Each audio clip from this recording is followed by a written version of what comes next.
नमस्कार साथियों, मैं धीरेन्द्र कुमार शुक्ला। आज मेरा टॉपिक, जैसा कि मैंने पहले भी आप लोगों को बताया था कि मैं संपत्तियों और दायित्वों के संबंध में एक अलग से वीडियो आप लोगों के सामने प्रस्तुत करूंगा, वही मैं आज लाया हूं। तो अब जैसा कि आप लोग जानते हैं कि संपत्तियां और दायित्व, इसके पहले भी मैंने बताया था कि संपत्तियां क्या होती हैं और दायित्व क्या होते हैं, लेकिन स्पेशली आज मैं इन्हीं के संबंध में आपसे चर्चा करूंगा। तो सबसे पहले हम लेते हैं संपत्तियां। ये संपत्तियां, अब ये संपत्तियां हैं क्या, इस संबंध में हम चर्चा करेंगे। एसेट्स, जैसा कि आप जानते हैं, एसेट्स, बहुत सारी संपत्तियों के संबंध में हम चर्चा कर रहे हैं। एसेट्स, अब जैसा कि आपको पहले भी बताया था हमने और आज पुनः दोहरा रहे हैं कि एसेट्स ऐसी मदें या दोज आइटम्स, जो ऐसी मदें जो व्यापार को चलाने में भविष्य में सहयोग प्रदान करें या व्यापार को चलाने में आपको हेल्पफुल हो, तो वो आपकी संपत्तियां हैं। ठीक है ना। तो अब संपत्तियों का, जैसा कि मैंने पहले भी बताया था कि कई क्राइटेरिया हो सकते हैं, कई प्रकार हो सकते हैं, कई भागों में बांट सकते हैं, लेकिन मुख्य रूप से कितने भाग हो सकते हैं हम केवल उनके संबंध में चर्चा करेंगे। और आप भी उतने का ही जो है कॉन्सेप्ट तैयार कर लें या उन्हीं का डिस्क्रिप्शन तैयार करें तो भी पर्याप्त है। लेकिन आप विस्तृत रूप से और भी जानना चाहते हैं तो उनके विषय में भी मैं मौखिक चर्चा कर दूंगा। तो फिलहाल संपत्तियां आपकी यदि मुख्य रूप से देखी जाए तो यहां पे सबसे पहली संपत्ति आपकी स्थायी संपत्ति।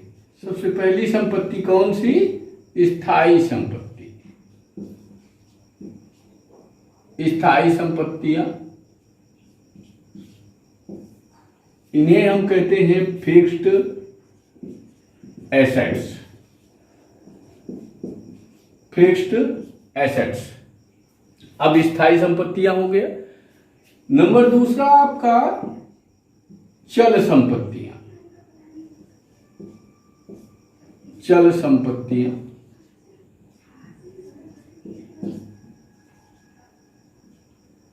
या संपत्तियां या संपत्ति ही लें, चल संपत्ति या संपत्तियां ही लें, क्योंकि बहुत सारी संपत्तियों का अध्ययन हमें करना है, यहां भी संपत्तियां करें तो इसे कहते हैं हम करेंट एसेट्स। उसके बाद नंबर 3 में आपका आता है संभाव्य। संभाव्य संपत्तियां, इन्हें कहते हैं कॉन्टिजेंट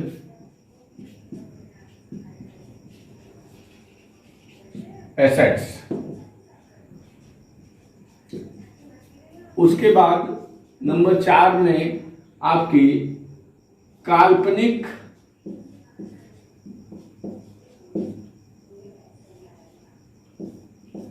या बनावटी भी इनको कहते हैं, कृत्रिम, जिसे कहते हैं कृत्रिम संपत्तियां।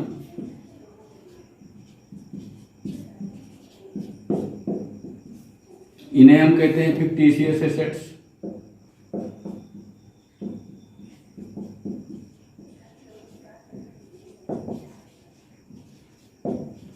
Fictitious assets. तो मुख्य रूप से हम इन 4 भागों में संपत्तियों को बांट सकते हैं, मुख्य रूप से, मेनली। अब आप लोग बुक्स में पढ़ेंगे, किसी में 4 प्रकार, किसी में 6 प्रकार, किसी में 8 प्रकार, तो वो मैं अलग से इन्हीं के अंदर मैं आपको समझाता हूं। ठीक है ना। वैसे मुख्य मेनली आपकी जो एसेट्स हैं ये 4 प्रकार की होती हैं। अब इनमें 4 प्रकार की, सबसे पहला स्टेप जो हमने आपको बताया, स्थायी संपत्तियां, फिक्स्ड एसेट्स। अब फिक्स्ड एसेट्स भी आपकी 2 प्रकार की होती हैं। फिक्स्ड एसेट्स आपकी दो प्रकार की होती हैं। करंट एसेट्स को भी आप तीन भागों में बांट सकते हैं। करंट एसेट्स को तीन भागों में बांट सकते हैं। कॉन्टिजेंट आपका कॉन्टिजेंट है, इसका हम अलग से भी बताएंगे। और ये कृत्रिम या जो बनावटी या काल्पनिक संपत्तियां हैं, ये क्या होती हैं, इन सब के बारे में मैं अलग अलग आपका डिस्क्राइब कर रहा हूं, उसको ध्यान से समझना है।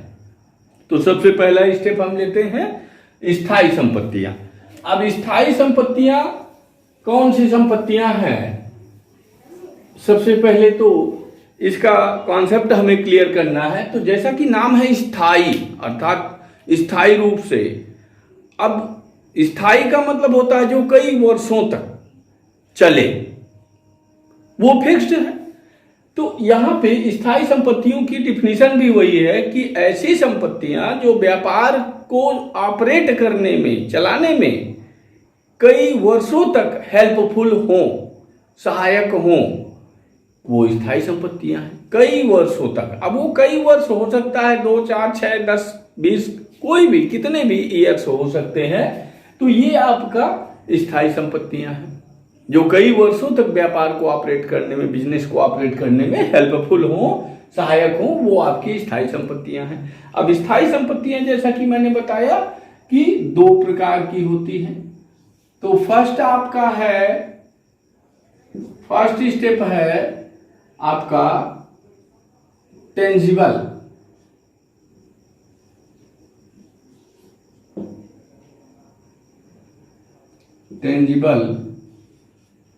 यानी भौतिक संपत्तियां, टेंजिबल एसेट्स।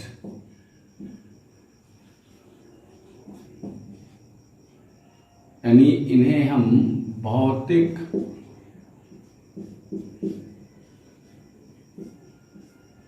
संपत्तियां, स्थायी संपत्तियां भी कह सकते हैं। Tangible fixed assets.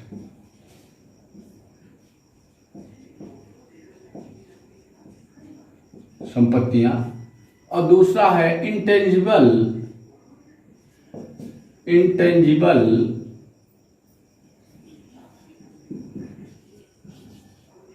Fixed assets.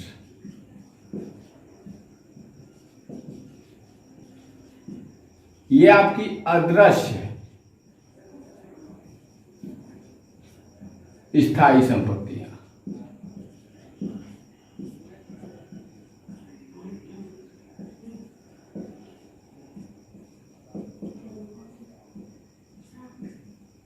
अब इसमें देखिए, स्थायी संपत्तियों जैसा कि बताया कि अब इन्हीं को अलग अलग पार्ट करके बुक्स में दे सकता है या एक साथ भी दे सकता है।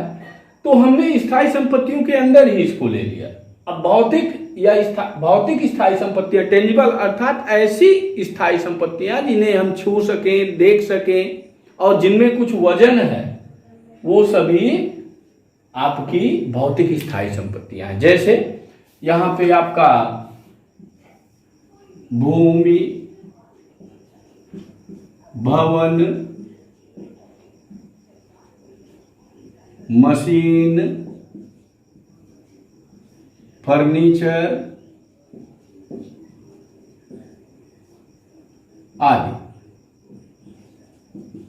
अब देखिए, जैसा कि बताया, स्थायी संपत्तियों का मतलब ही यही है कि जो कई वर्षों तक व्यापार को बिजनेस को ऑपरेट करने में हेल्पफुल हो। तो यहां पे देखिए, भूमि है, जमीन जिसे लैंड कहते हैं, भवन है, मशीन है या फर्नीचर है, इन सभी का यूज हम कई वर्षों तक करते हैं। बिजनेस आपका, व्यापार आपका कई सालों तक इनका उपयोग जो है करके लाभ अर्जित करता है। तो ये आपकी इस प्रकार से स्थायी संपत्तियां किस प्रकार की हैं? भौतिक, जिन्हें छू सकें, देख सकें, जिनमें कुछ वजन है, ये आपकी सभी भौतिक स्थायी संपत्तियां, अर्थात जिनको देख सकते हैं। अदृश्य, जो अदृश्य हैं, जिन्हें आप देख नहीं सकते, इनमें कौन कौन सी आपकी आती हैं? जैसे ख्याति हो गया, गुडविल जिसको कहते हैं, ख्याति, पेटेंट,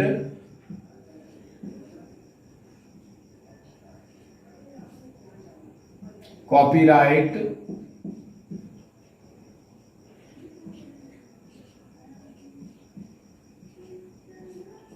आदि। अब ये भूमि भवन मशीन फर्नीचर तो आप जानते ही हैं, इन शब्दों से परिचित है। ख्याति क्या होती है? गुडविल, अर्थात किसी भी बिजनेस की प्रसिद्धि, रेपुटेशन, इसका ख्याति का, जब आप लोग का मैं पार्टनरशिप साझेदारी चैप्टर में आऊंगा तो ख्याति का एक अलग से जो है वीडियो ही मैं पूरा बनाऊंगा। इसका क्या है, इसके क्या स्वभाव हैं, कितने प्रकार हैं, इन सारी चीज़ों का मैं उसमें, लेकिन शॉर्ट में आप समझ लीजिए कि ख्याति एक प्रकार की प्रसिद्धि है जो किसी बिजनेस को के सक्सेस में बहुत बड़ा रोल प्ले करता है। बिना गुडविल के कोई भी बिजनेस आपका सफल नहीं हो सकता है। तो ये किस प्रकार की एसेट है? स्थायी, फिक्स्ड, लेकिन कैसी है? अदृश्य स्थायी संपत्ति है। इसको आप देख नहीं सकते, किसी की भी गुडविल को आप, प्रसिद्धि को आप देख नहीं सकते, सिर्फ अनुभव कर सकते हैं, सिर्फ अनुभव कर सकते हैं। इसी प्रकार से पेटेंट, पेटेंट यानी एकस्व, एकाधिकार, एकस्व या एकाधिकार इसको हिंदी में कहते हैं, ये इंग्लिश वर्ड है, PATENT, पेटेंट। तो पेटेंट एकस्व या एकाधिकार, किसी भी प्रोडक्ट को सेल करने या प्रोडक्शन करने का एक अधिकार प्राप्त कर लेना, यह आपका पेटेंट होता है। और कॉपीराइट, प्रतिलिपि अधिकार, प्रतिलिपि अधिकार, कॉपी करने का अधिकार, इसे भी हमें जो है फिक्स एसेट्स में हम रखते हैं, और ये भी आपकी अदृश्य संपत्ति ही है। और भी हो सकती हैं। तो ये आपका स्थायी संपत्तियों के अंतर्गत भौतिक स्थायी संपत्तियां और अदृश्य स्थायी संपत्तियां, इन्हें आप छू देख सकते हैं लेकिन इनको देख नहीं सकते, बल्कि केवल अनुभव कर सकते हैं। और इसके बाद ये आपका हो गया स्थायी संपत्तियों का, ठीक है, जो लॉन्ग टर्म एसेट्स भी हम इनको कहते हैं, लॉन्ग टर्म एसेट भी कहते हैं, ठीक है। अब हम लोग आएंगे सेकंड पॉइंट पे, करेंट एसेट्स। करेंट एसेट्स जिसे आप कहते हैं चालू संपत्तियां या चल संपत्तियां, इनको हम कहते हैं चल। दूसरा पॉइंट आपका है चल संपत्तियां।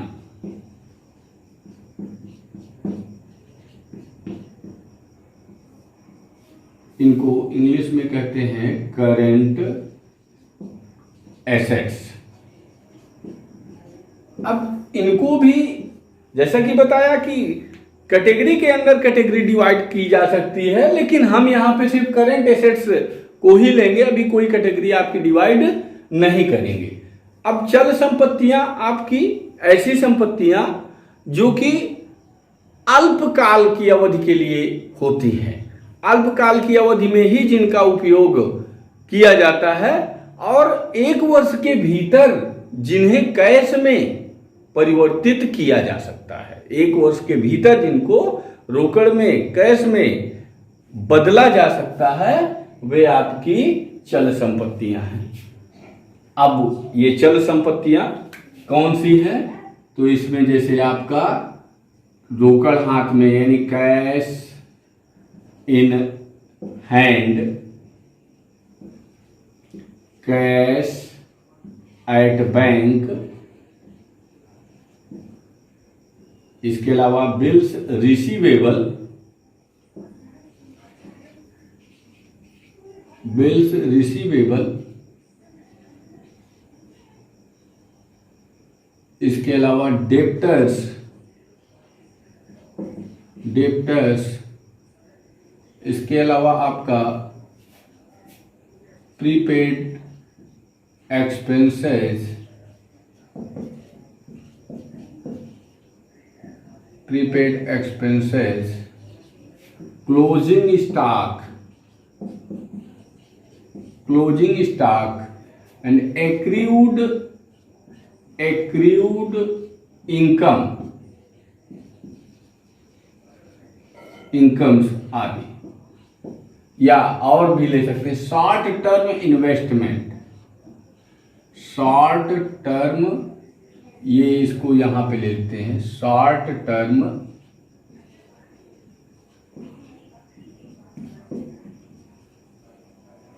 Investment, short term investment. अब देखिए और भी हो सकती हैं एक्सेट्रा।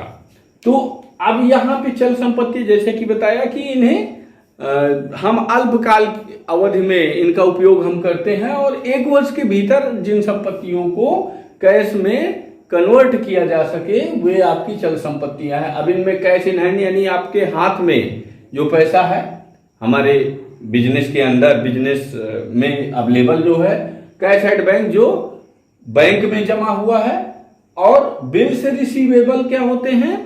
बिल्स रिसीवेबल जो हम क्रेडिट यानी उधार माल बेचते हैं, गुड्स सेल करते हैं, तो उसमें जो रिटर्न हम लोग का कमिटमेंट होता है वही होता है बिल्स रिसीवेबल। एक प्रकार की ये भी हमारे डेप्टर्स ही होते हैं। शॉर्ट टर्म इन्वेस्टमेंट हम अल्पावधि 1 साल के भीतर के लिए कोई ऐसा निवेश करते हैं कि जो पैसा हमें 1 साल के भीतर ही मिल जाएगा, तो इस प्रकार के इन्वेस्टमेंट भी आपके करेंट एसेट्स होते हैं। और प्रीपेड डेप्टर्स जानते हैं जिनको हमने कल बताया था इसके विषय में, क्रेडिट सेल अर्थात जिन ग्राहकों को हमने उधार माल बेचा है वे हमारे डेप्टर्स हैं। प्रीपेड एक्सपेंसेस पूर्व दत्त व्यय, हिंदी में इसको कहते हैं पूर्व दत्त व्यय, अर्थात एडवांस पेड एक्सपेंसेस होते हैं। एडवांस में जो खर्चे हम भुगतान कर देते हैं वे आपके आते हैं। क्लोजिंग स्टॉक, अंत में जब हमारा अकाउंटिंग ईयर क्लोज होता है उस समय जो बचा हुआ माल, बिना बिका हुआ माल जो रह जाता है, वो क्लोजिंग स्टॉक है। एक्रूड इनकम क्या होती हैं? एक्रूड इनकम यानी कि अर्जित आय but not received, income earned but not received, अर्थात आय हमने कमा तो लिया है लेकिन प्राप्त नहीं हुई है। ऐसी आय जो हमने कमा लिया है लेकिन प्राप्त नहीं हुई है तो वो एक्रूड इनकम, या इसी को हम कहते हैं अर्नड इनकम भी इसी को कहते हैं, इसी को हम अर्नड इनकम भी कहते हैं, इनकम्स।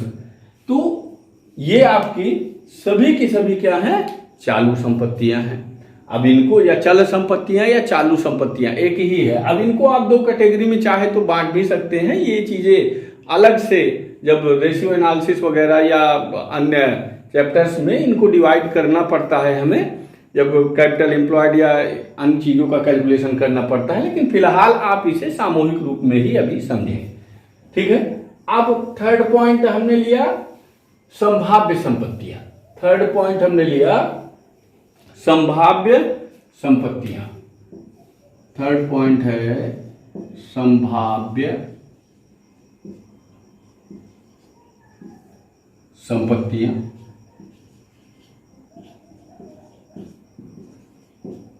संभाव्य संपत्तियां यानी कि कॉन्टिजेंट,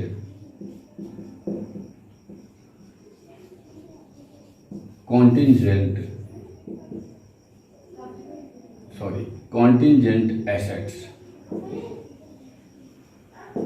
कॉन्टिजेंट एसेट्स, संभाव्य संपत्तियां। अब जैसा कि इसका नाम ही है संभाव्य, यानी भविष्य में प्रोबेबल हो भी सकती है, नहीं भी हो सकती, दोनों चीजें हैं। ऐसा नहीं कि श्योर है कि ये आपकी संपत्ति होगी ही। तो ये कैसी संपत्ति है? इसको हम बैलेंस शीट में तब तक शो नहीं कर सकते जब तक कि इसका क्लियरेशन नहीं हो जाता कि ये हमारी ही संपत्ति है। ये कंफ्यूजन वाला मैटर हो गया। तो देखिए ये संपत्ति इस प्रकार की संपत्ति है जो विवादित संपत्तियां होती हैं, जिनमें मुकदमे चलते हैं या विवाद होता है, वाद होता है। तो जब तक वह वाद या विवाद स्पष्ट नहीं हो जाता, निर्णय नहीं हो जाता, तब तक उसे हम बैलेंस शीट की संपत्ति में या अपनी व्यापार की संपत्ति में शामिल नहीं करते हैं। एक नोट की तरह जरूर लिखते हैं, लेकिन हम इसे अपनी संपत्तियों के योग में शामिल नहीं करते हैं। तो कॉन्टिजेंट जो विवादित संपत्तियां होती हैं, जिनमें मुकदमे या वाद चलते रहते हैं, तो जब तक उनका निपटारा नहीं हो जाता, आप देखिए भविष्य में हो सकता है कि वो निर्णय हमारे फेवर में हो, तब तो वो हमारी संभाव्य संपत्ति है तो संपत्ति हो जाएगी। लेकिन हो सकता है कि ये वाद दूसरे के निर्णय फेवर में जाए तो वो हमारी संपत्ति नहीं भी हो सकती। तो बिल्कुल क्लियर है कि संभाव्य यानी कि हो भी सकती है हमारी संपत्ति, नहीं भी हो सकती, दोनों कंडीशन आती है। अतः हम इसको संभाव्य संपत्ति इसीलिए मानते हैं क्योंकि ये अभी क्लियर नहीं है कि वो संपत्ति हमारी ही है, और इसको हम बैलेंस शीट में कहाँ लिखते हैं, फुट नोट की तरह, एक नोट की तरह, टिप्पणी की तरह इसको टिप्पणी केवल इसकी लिखते हैं, करते हैं, ना कि संपत्तियों के टोटल में इसको शामिल करते हैं। ठीक है, तो ये आपकी हो गई संभाव्य संपत्तियां। नंबर 4 आप लोग का बताया मैंने कॉन्टिंजेंट, जो आपकी काल्पनिक या बनावटी संपत्तियां जो है, काल्पनिक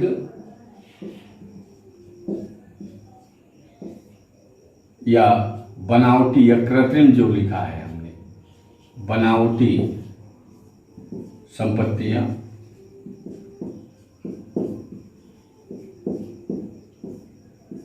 इन्हें फिक्टिशियस एसेट्स कहते हैं।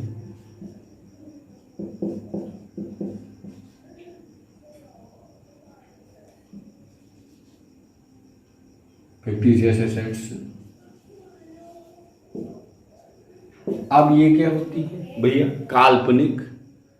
अब काल्पनिक भी संपत्तियां हैं, हम कल्पना भी करते हैं। तो देखिए कुछ संपत्तियां ऐसी हम रखते हैं बैलेंस शीट में जो वास्तव में जिनसे कुछ वसूला नहीं जा सकता, या वास्तव में जो संपत्तियां नहीं होती हैं, फिर भी हम बैलेंस शीट में उनको संपत्ति अपनी संपत्तियों में शामिल करके दिखाते हैं। तो ये किस प्रकार की संपत्तियां हैं, इन्हें भी देख लेते हैं। तो जैसे प्रारंभिक व्यय, प्रारंभिक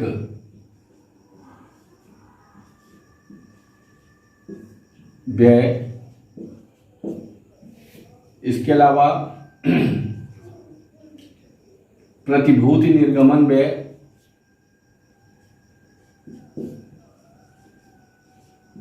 प्रतिभूति निर्गमन व्यय,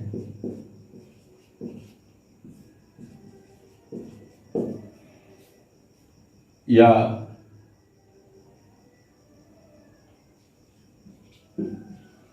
अंश व ऋणपत्र निर्गमन पर कटौती,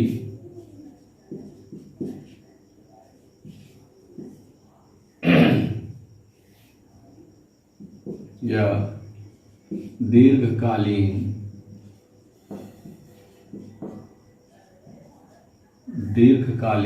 विज्ञापन व्यय,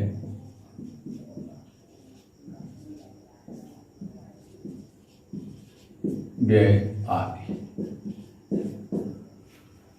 अब देखिए इसमें जैसा कि बताया कि ऐसी संपत्तियां जो वास्तव में संपत्तियां नहीं होती लेकिन फिर भी हम उनको संपत्ति पक्ष में लिखते हैं, अर्थात काल्पनिक संपत्तियां इस प्रकार की संपत्तियां हैं जिनसे वास्तव में कोई भी वसूली नहीं की जा सकती है।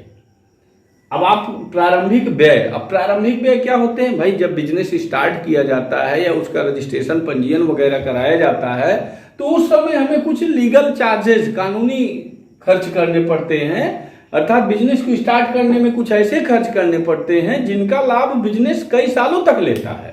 अर्थात यह केवल वार्षिक खर्च नहीं है, ये कई सालों तक जो है ये लीगल एक्सपेंसेज हेल्प करते हैं बिजनेस को ऑपरेट करने में। इसीलिए हम इसको क्या मानते हैं, एसेट मानते हैं, क्योंकि कई सालों तक ये हेल्पफुल होते हैं बिजनेस ऑपरेट करने में। ये व्यय एक साल के लिए नहीं होता है। प्रतिभूति निर्गमन, प्रतिभूतियों में आपके अंश ऋण पत्र ये दोनों आ जाते हैं। तो अंशों और ऋण पत्रों को निर्गमन करने में अर्थात इशू करने में, जारी करने में जो भी खर्च होता है वो सब, अब ये इससे क्या होता है आपको पता होगा, ये अलग से हम सारे चैप्टर्स लेंगे, लेकिन अंश और ऋण पत्र से जो बिजनेस होता है या कंपनीज होती हैं वो अपना कैपिटल और लोन्स उपलब्ध करते हैं। तो क्या होता है, ये कैपिटल और लोन्स लॉन्ग टर्म प्रोसेस में होते हैं, दीर्घकाल प्रवृत्ति के होते हैं, अतः ये भी आपकी क्या है, एसेट्स है। इनसे कुछ वसूला तो नहीं जा सकता, लेकिन किस प्रकार की एसेट्स है, काल्पनिक या बनावटी संपत्तियां, क्योंकि ये खर्च हो चुका है। अब इसमें इसके बाद अंश व ऋण पत्र निर्गमन पर कटौती, अब ये जब जारी करते हैं तो इन्हें छूट पर भी जारी किया जाता है। तो इन पर इनके छूट पर निर्गमन से जो हानि होती है कटौती से, वो भी हम एक खर्च के रूप में लेते हैं, क्योंकि जैसा कि बताया मैंने कि ये कैपिटल और लोन्स अवेलेबल करते हैं बिजनेस इससे या कंपनीज इससे प्राप्त करते हैं, इसलिए हम इस कटौती को भी एक प्रकार का एसेट, किस प्रकार के एसेट, काल्पनिक एसेट मानकर चलते हैं। अब जो है ये दीर्घकालीन विज्ञापन व्यय, जैसा कि लिखा हुआ है कि दीर्घकालीन विज्ञापन व्यय, दीर्घकालीन मीन्स लंबी अवधि के लिए, अर्थात ऐसा एडवर्टीजमेंट जो कि कई सालों तक व्यापार को चलाने में या लाभ प्रदान करने में हेल्पफुल है। अर्थात प्रचार प्रसार हम इतना ज्यादा कर दिए कि उसका लाभ, उसका बेनिफिट हमें या हमारे बिजनेस को कई साल तक मिला, तो इसलिए इसको भी हम एक एसेट के रूप दे देते हैं। और किस प्रकार के एसेट, काल्पनिक या बनावटी संपत्तियां। ठीक है, तो ये है आपकी जो है संपत्तियों का एक विस्तृत अध्ययन। और अब हम दायित्व के लिए आपका जो है अलग से एक वीडियो में लेके आऊँगा, जो कि कल ही आएगा, तो उसको हम अलग से पढ़ेंगे। धन्यवाद, नमस्कार।